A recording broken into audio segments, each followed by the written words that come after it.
Okay, in this video, we're going to solve this problem right here, and so let's begin. Now, if I plug in a 0 here, I'm dividing by a 0, and that's a red flag that you have to approach this problem differently. And in addition, we're focusing on an absolute value. And with absolute value, they work in two different ways. So the absolute value of x, it works like x whenever you have x is greater than or equal to 0. Let's think about this. If x is 0, absolute value of 0 is still 0. Likewise, if x is 0, 0 is 0. Now, if x is greater than 0, so 1 maybe, absolute value of 1 is 1, and 1 is also 1. Now, it behaves like negative x whenever x is less than 0. And we can think about this.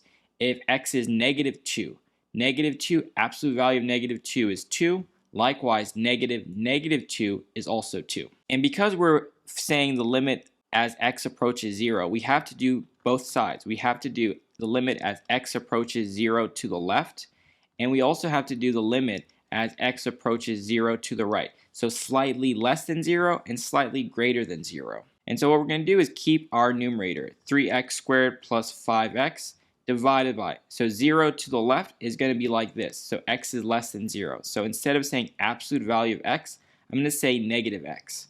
And for this piece, it's the opposite. I'm going to still keep 3x squared plus 5x, but I'm going to divide by positive x because 0 to the right is going to be x is greater than or equal to 0. And we're not done yet because still, if you plug in a 0, you run into issues. So we'll rewrite this. We have the limit as x approaches 0 to the left. We could factor out an x. So we could say we have x parentheses 3x plus 5, close parentheses, divided by negative x. And likewise, the limit as x approaches 0 to the right, we do the same thing. We factor out an x, we get 3x plus 5, close parentheses, divided by x. So the x's will cancel, the x's will cancel. We can rewrite this one more time.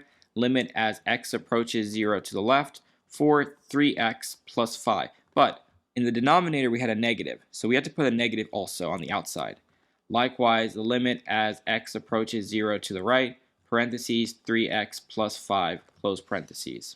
Now this piece was just a positive x, so the x is canceled. Now if I plug in a 0 here, I'm going to get negative parentheses 0 plus 5, which is going to give me a negative 5. If I plug in a 0 here, I'm going to get 0 plus 5, which is just positive 5. Now because both of these numbers are different, one's a negative 5, the other is a positive 5, our conclusion is the limit does not exist. So you could say D and E, or you could write it out and say does not exist. And that's pretty much it for this video.